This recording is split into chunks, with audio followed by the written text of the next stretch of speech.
Okay, welcome back, listeners. This is Brian Carmody, the Profit Finder, and you are listening to How to Dominate Your Market with the Profit Finder. And this is today's guest. I'm super excited to talk to.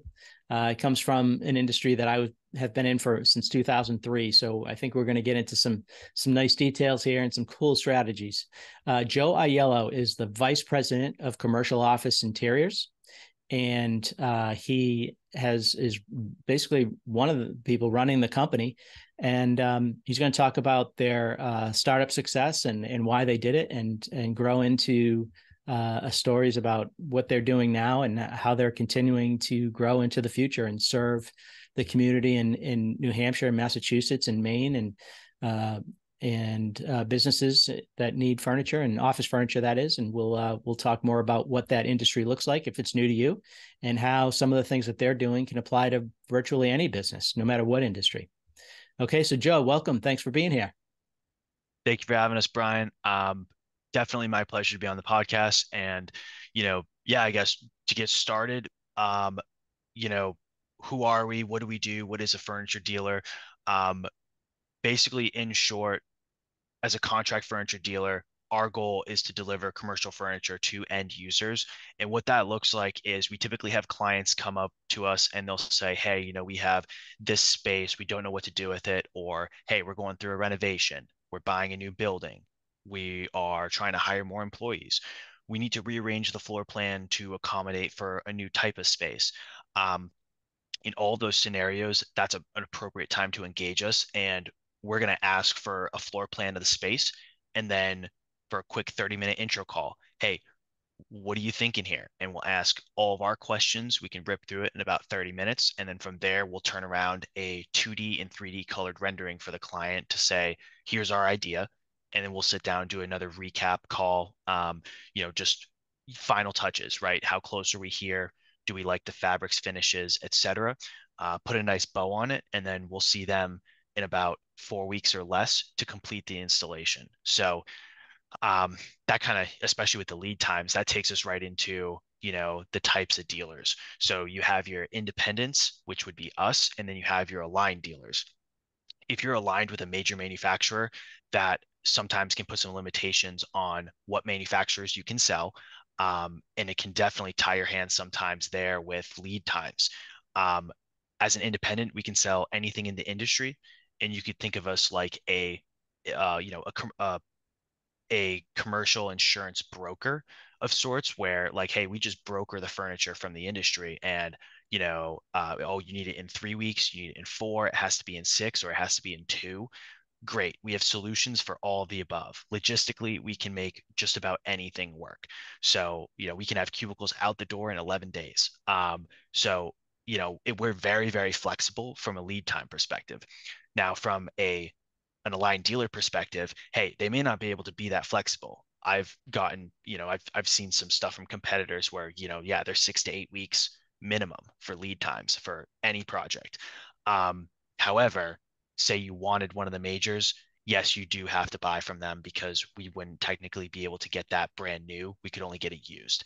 So we're kind of like the more flexible version of a dealer, and that is one of our competitive advantages in the market is, hey, any price point, any sort of lead time or deadline, we can make that work and turn around a floor plan that fits your company colors, enhances your culture, and create a space that works for you. So I personally think it's a lot more fun to be an independent than an aligned dealer. But that's kind of, if you want the highest design and, the who's who of furniture, um, then hey, maybe you do have to go to an aligned dealer. We can get access to some of the best manufacturing in the world. So I would argue we do have something that's as good, if not better.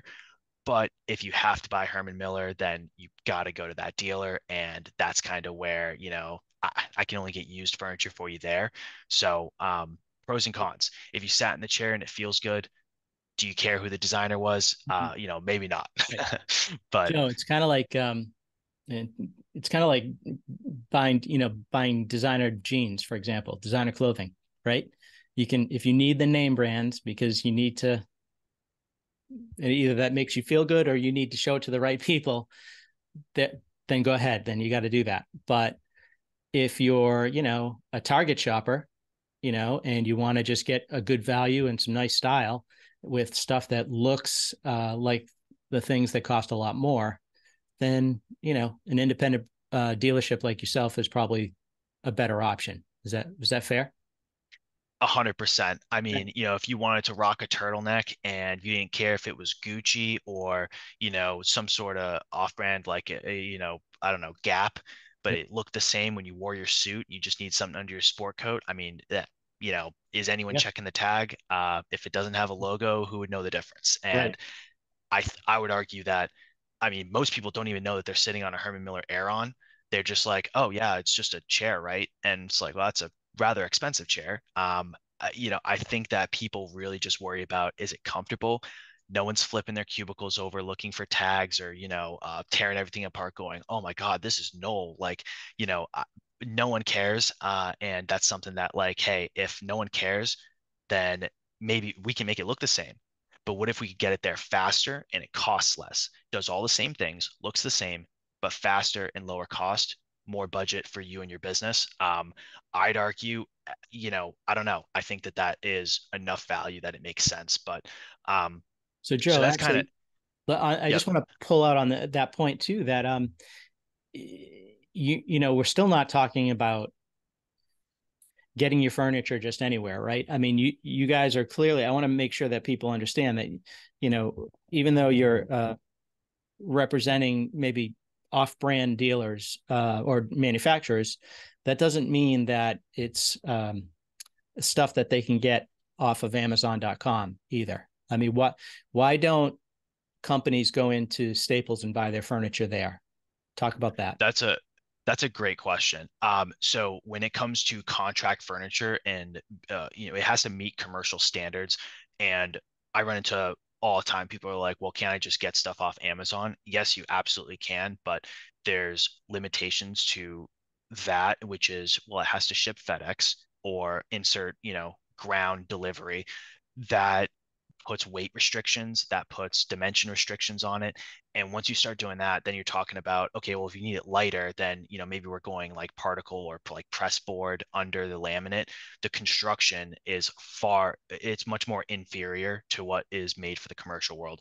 The commercial world has to pass ANSI BIFMA standards. So, I mean, I've seen our installers jumping on the desk shelves and, 180 pounds, that thing is, you can't destroy commercial furniture. If you can, I would be impressed. The high pressure laminates you might be able to crack, but you got to be taking a hammer to it and like really smashing it. I mean, this stuff's indestructible, and a lot of times it can cost very similar to consumer grade products, which is more of like a Staples, where, hey, everyone knows that Staples chair, it has a lifespan of 2 years. And after that, like, I think for most individuals, they're really pushing it, and it's kind of like they're hanging on to it for sentimental value, but that thing is falling apart. And everyone's had that chair where they sit in it, it starts sinking, and every 5 minutes they got to pick the chair back up and they start their sinking again. um, you don't have that with commercial products for, usually 10 years is the warranty. So a lot of times you see lifetime warranties as well. The quality is much higher. It's, a lot of it comes with certifications, so that way it's not giving off any sort of, it's not off gassing any VOCs. So volatile organic compounds, stuff that's toxic to breathe. You're not supposed to be, breathing in formaldehyde. Um, these manufacturers produce products that are certified to be safe to breathe around and to, they're properly sourced. So, certifications like FSC ensure that these manufacturers aren't just chopping down any trees that they come across to make veneers. They do a great job certifying both their supply chain and their manufacturing process slash quality control to deliver a high grade product that is commercial grade, will live up to the rigors of any sort of commercial environment. And basically can't be destroyed for 10 years up to a lifetime. So yeah, that's actually a great point. This stuff is is high quality, and it's not what you find on Amazon because it's a lot heavier. The dimensions are more customizable, and it's just, hey, if you need it down and dirty really fast, you want to see it tomorrow, and uh, you know, you don't care about the quality, uh, Amazon can get you cheaper prices, but for just a little bit more, we can get you sit stand desks with dual motors instead of one that have a much higher weight capacity. They're expected to last a lot longer. I mean, most residential stuff, it seems like it has a cap out of like 2 years, whereas the commercial grade stuff, it's not even really buy once, cry once. It's just it's a little bit more, maybe up to 30% more in some cases, especially working in an independent. It's not that much more, and you get it for life. I would always argue go commercial grade because you get a much higher quality product than what will end up kind of going the residential road. Mhm. And most people, I've heard a lot of designers do this too. You can tell the difference when you pick up the furniture. Um, that's been like a long-standing test of quality. If you pick it up and it's like, oh, this is beefy, it's good quality. Versus if you pick it up and you're like, you can just kind of tip it over really easily. You can tell that it's not Right. really that it's not made with higher quality materials. So I always push go the commercial road, even if it's just for a home office. The quality is definitely night and day. And that's what I would do. Anything like this is like, our home offices are all commercial grade furniture because I think you're crazy not to. And we did ours very low cost. Yeah, commercial grade all the Yeah. way for product. Joe, you know an awful lot about commercial grade and furniture for really just doing this a few years. I mean, your company's only a couple years old, right? So we've been in the industry now. My partner and I we just say a combined decade of experience. But yes, our company, Commercial Office Interiors, it's officially been around for 1 year. So this was something that, we had worked for a previous dealer, and he had started to get very sick. And we were aware that, he was kind of declining in health. Um, Kind of like real estate, the business world, I've heard that private equity looks for the same triggers, like life changes to buy and sell businesses.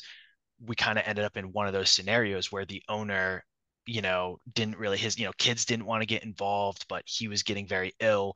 And at one point, he wanted us to buy that business. Um, and when push came to shove, it was like, he was declining so fast that we decided it makes sense to start a new business. And that was when we started COI. Uh, all new clients. We just pursued everything new, and just went in our own separate direction to develop what we thought was well, I mean, if you're going to do the same business model, you might as well try to do it better. So that's what we had in mind was like, okay, how can we do this better? Take the things we liked as far as, hey, those were good ideas, or maybe, I don't know, we liked certain things or certain ways of doing business, maybe, but implemented all new strategy, all new operations, all new software, trying to find and really, take it to a new level and improve as much as we possibly could.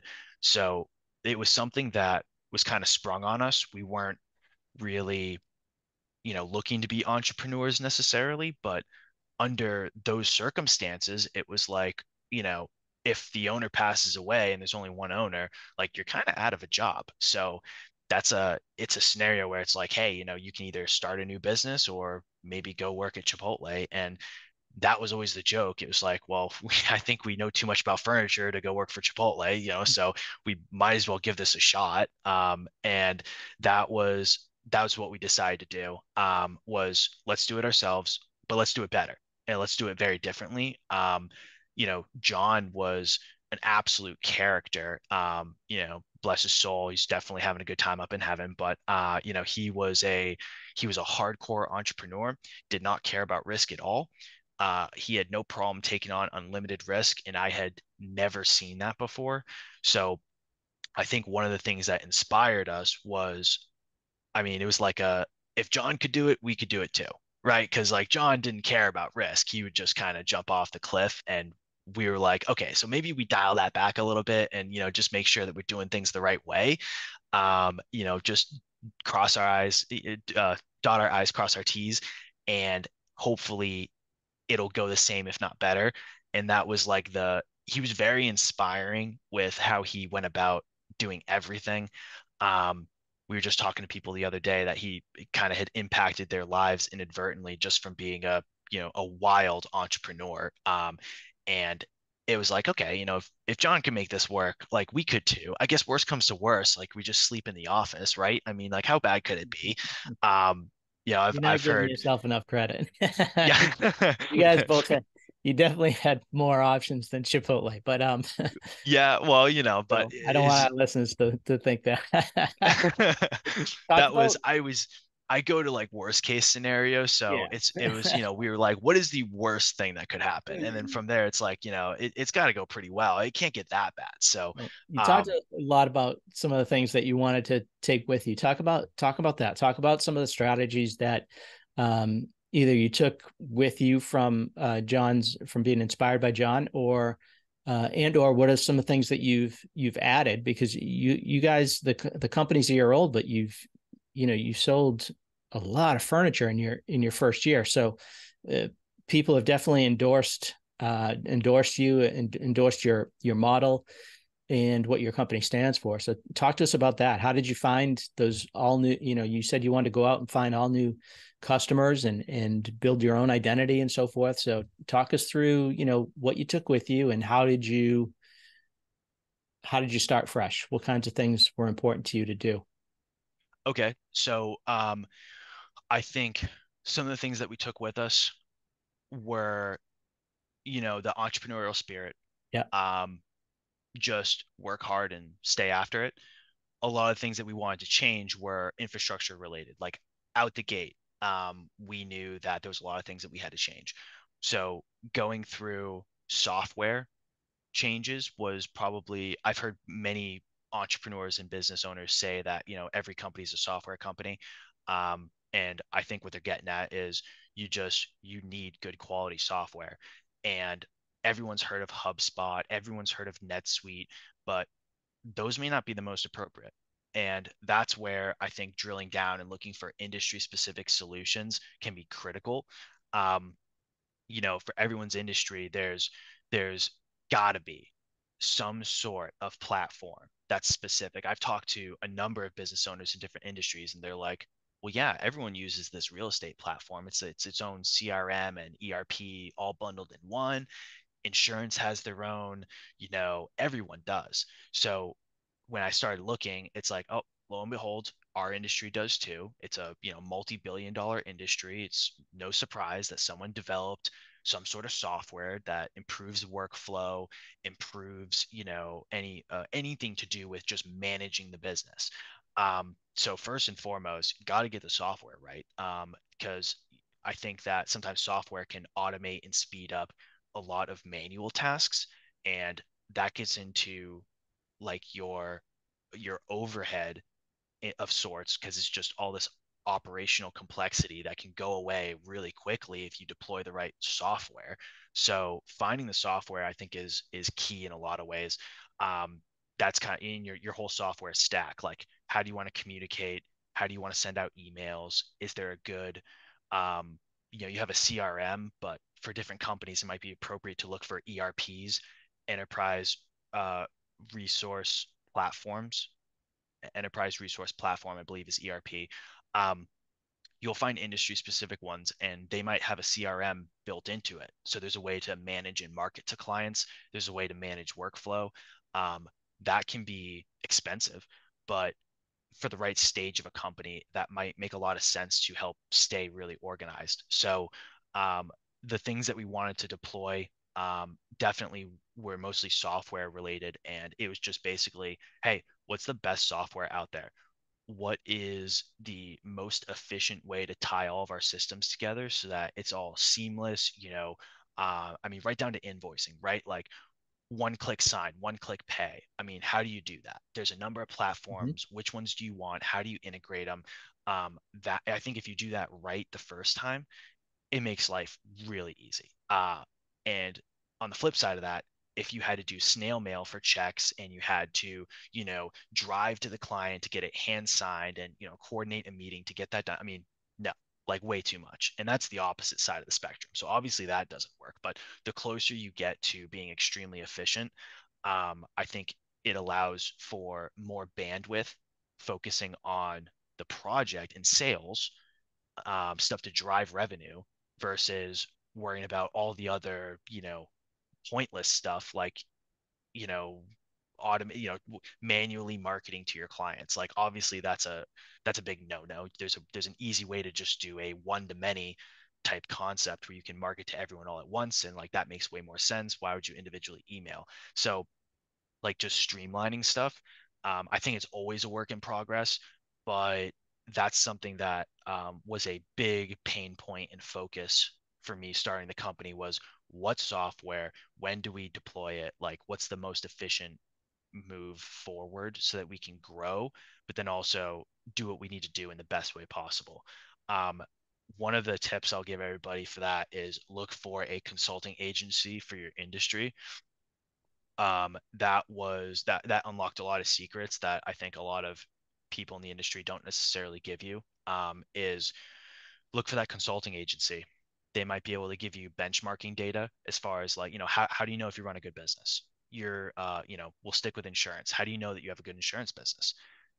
Maybe you should find insurance networking groups. Maybe you should find insurance related consulting agencies, and they might have all the answers. You might be able to participate in a survey and be benchmarked. And then you can say, oh, yeah, we're in the top quartile of insurance companies. And then you might be able to ask them, hey, where is an insurance based ERP that we can use? What does everyone use? And they might go, oh, here's three examples. Um, you know, Hiring agencies. Maybe there's all sorts of resources that they might have at their disposal, being very in touch with the industry. So industry newsletters, industry consulting firms, that kind of stuff can be very valuable when, it's not like you can call your competitor and ask them. So, and chances are your competitor is not doing this. I'd probably be willing to bet, unless they're very large and they're a national brand and they have their own resources, Mm-hmm. or you're backed by a franchise, the franchise will have resources. But if you're starting as an independent, like no one's helping you. So you'll take whatever you can get. And I think that leveling up your information and your access to better information is key. Um, if you get benchmark data, you have the industry's information, like all of it. It's anonymous. You don't know who's who, but you can see all their metrics. You can see their KPIs and you can see what they're doing and how much revenue per employee and all those stats. You can see it all.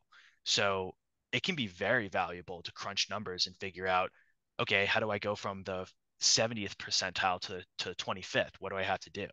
There might be a lot of steps that are semi-defined in the data to kind of get you thinking. Mm-hmm. So I would say that's definitely probably something, a big takeaway. Try to look for those industry specific resources. That was something that was pretty helpful for us. And talking to industry guys like, Brian, you're from our industry, coming from the manufacturing perspective. So as a dealer, we sell the manufacturer's products. We look back to the manufacturer in the supply chain, whereas, from the other perspective, Brian looks kind of down towards us to distribute products.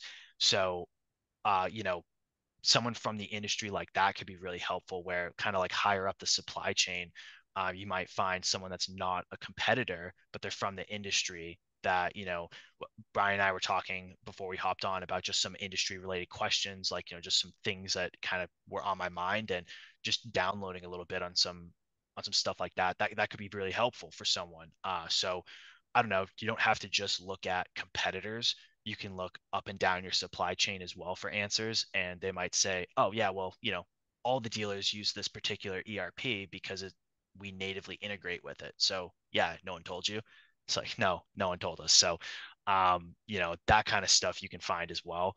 What Um, I think what you're really talking about, Joe, too, to kind of sum all of that up, is getting some outside eye, getting eyes from outside your company to get that perspective, because you can't, it's so hard to run a company in a vacuum, and there's, you could, even a successful business, you could be doing great, but if you have somebody else come in and look at XYZ particulars in your business, they're going to see some things that you're going to miss, that we're all going to miss because we're working in our business so much. So, I mean, all those examples you're giving are great points about, just getting that fresh set of eyes on things. Same, I mean, that's essentially what benchmarking is, for example, and looking at that benchmarking research. It's one of the things I do in my profit acceleration software. I've got benchmarking statistics in the algorithm that show what each industry is typically has for a gross profit margin and a net profit margin. And for example, so I know exactly what you're saying. That stuff is really helpful because then you can decide, oh my gosh, now you've got something to gauge yourself by. And when you start stacking strategies that increase your profit, then you start to really feel good. Like, oh, wow, I'm starting to really blow past the industry average. So it feels good.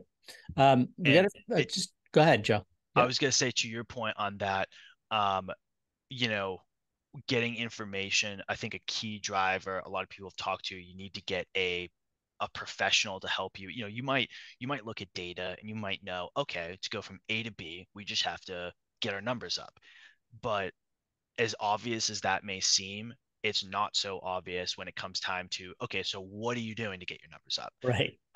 You might be able to look at the gross profit margin differences in the industry and go, okay, I just gotta get my GP to from this to this. How do I do Well, that? Yeah. exactly. Like that Yeah. may not be. That's the solution is obvious. The path getting there may not be. Yeah. So I think advisors. You need good guys to work on you from on your team, because I think every entrepreneur's biggest limitation is probably themselves. Because you're only good at so many things, and you're Yeah. horrible at the rest of them. Yeah. And I think business is the first thing that shows you that, because you start to realize you first thing, yeah, everyone says, I'm going to do everything. I'm going to go ahead and we'll take care of it. No, we'll save money. We'll take care of it. And then you quickly realize how much you hate some of the things that you have to do, how bad you are at the rest of them. And you're Mhm. really only good at a few, like good at a few of those things. And you're like, okay, I think it makes more sense to focus on what I'm good at, and then get outside perspective, get outside help. We can talk our numbers, and, we can download on what we're doing to be the best that we can be, but then get outside help and have someone come in and help you deploy the other strategies that you need. Because you might say, hey, we just have to go from here to here. But someone, I think, that's already done that is probably a better candidate Mhm. than we are, or another entrepreneur that's never done it before. I mean, you almost have to get out of your own way and ask for help, because or you can kind of just sit there and flail around till you figure it out. But you're just going to be hemorrhaging dollars. Yep. I'd rather go to an individual that knows and say, hey, how do you go from A to B? And then we just sit down and boom, you just need this, and this. These are the procedures. This is some answers. Go here, software, whatever. Yep. Um, that I think is way faster than just trying it out over the next 5 years. Like, Yeah. so yeah, No, it's the state of business in America too, because we don't teach business in high school. We don't teach it in college unless you specifically elect to go for business administration, right? And then the third factor is, so number one, first of all, most people open a business because they're passionate about a certain industry, so they want to get in, run a business because they like that industry and they know how to do it, whatever. But what they don't have is business operation skills. They're not business operators, and that's like you said, that's, you got to have a very full toolbox to be a good business operator. You can't just have a hammer in there. And so that we're not learning it in schools. And then by the time even if you do major in business administration, let's say, um, most people will tell you that running a business in real life is still a lot different than what you learn in a textbook. I'm sorry, but yeah, too many people have attested to that, and that includes an MBA. It's just not. It's just a different thing. It's a different animal. So That, it's total. I guess what my point is that I see it all the time, and it's not, just because you're not a good business operator and you don't know how to do everything, it's not necessarily your fault. It's just the system is not optimal to learn how to be a good business operator in this country. It's just not. So the question is, what are you going to do to get there? Because a company or a business is like running a car. It's an automobile. It's a thing with a lot of systems going on, and you can't just be the steering wheel. It takes Yeah. more than just the steering wheel to make that car go. Same with a baseball team. It's like you can have the greatest pitcher in the world, but if you don't have three people in the outfield, you're screwed. So there's a lot of moving parts. And it's one of the reasons why I love what I do, is because I get to work with people where I show them, don't worry, this is exactly how we're going to do it. Here's the strategy. Okay. And here's how to execute it. Bang, bang, bang, bang, bang. And we do it. And so I'm right there with you. It's absolutely necessary. And I wouldn't do what I do if I didn't believe in that, because I see it every day, the impact it can have. So And I'll go throw ahead, onto Joe. that Yep. too. I think the biggest companies in the world, if you look at a Microsoft, right? Yep. Well, they've pretty much captured their market share in a lot of ways as far as who's using their software. Like if you say, hey, business, sales, sales, sales, that's what everyone says. Sales, sales. Okay. Well, even when you look at the extreme version, Microsoft, yes, sales, sales, sales, but I think their biggest focus is the operational efficiencies and reducing costs where possible, because a lot of times, and I think that's a testament to, as you grow, there's more than just sales. Sometimes, sales are great, but if you're inefficient in a lot of other areas, that hurts your bottom line at the end of the year. Um, and sales are up, sales are great, but you're also hemorrhaging money in a lot of other ways, and you may not know all the ways that you can fix that and plug those holes or be more efficient.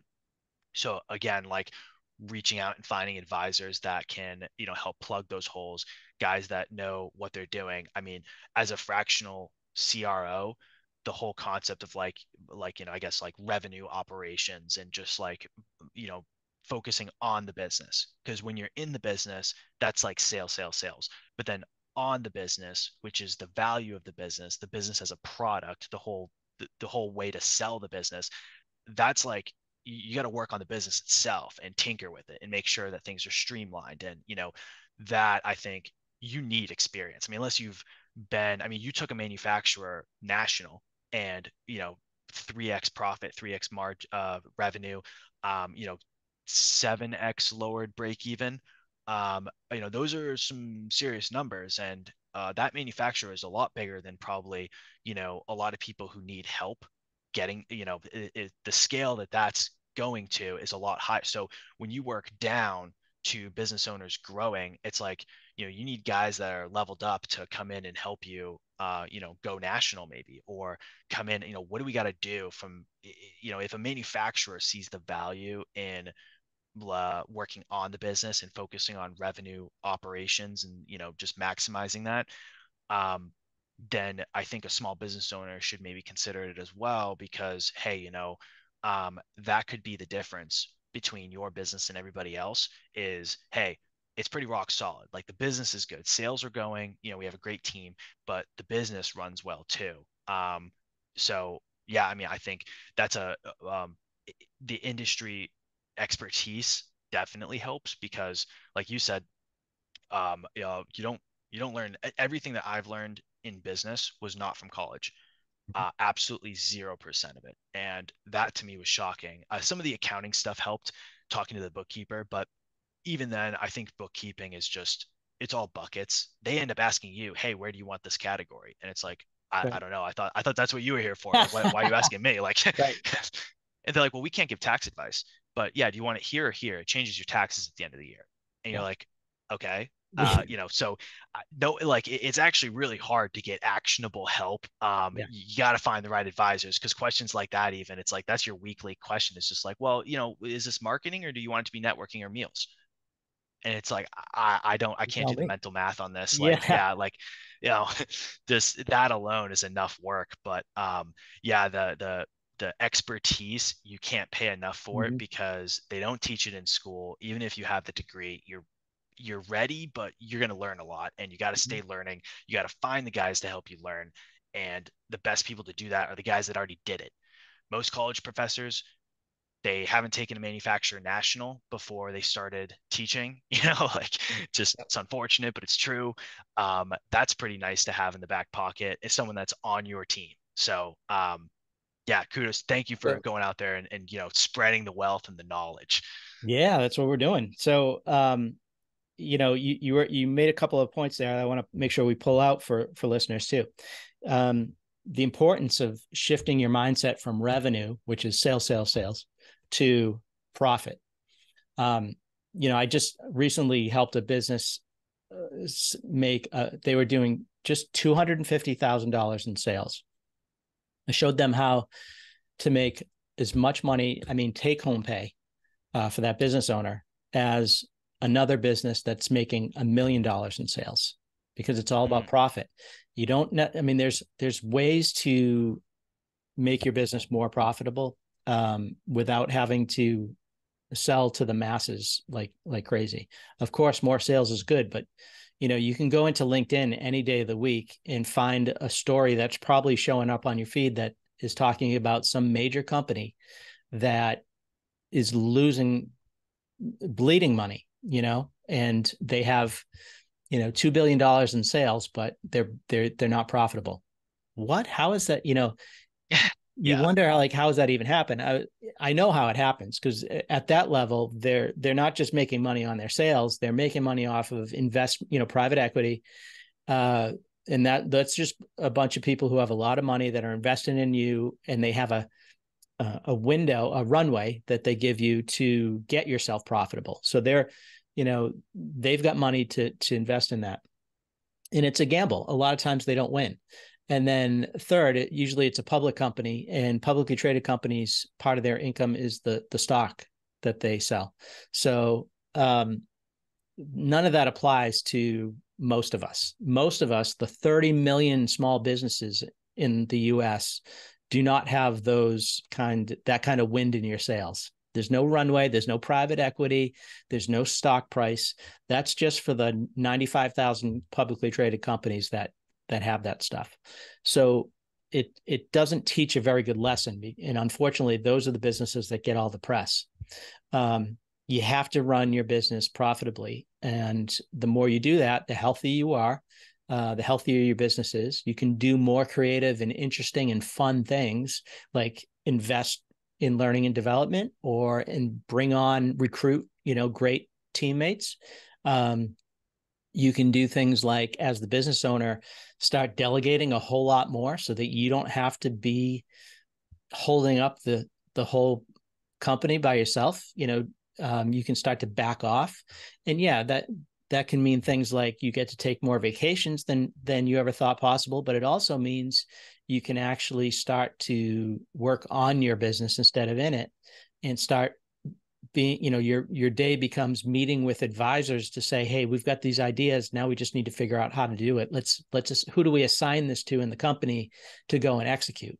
And that's when that's when the reins really come off, because most small business owners can't get to all the ideas they have, even if you feed them the ideas, because they're just exhausted and they don't have time, and they're doing the work, they're doing the stuff.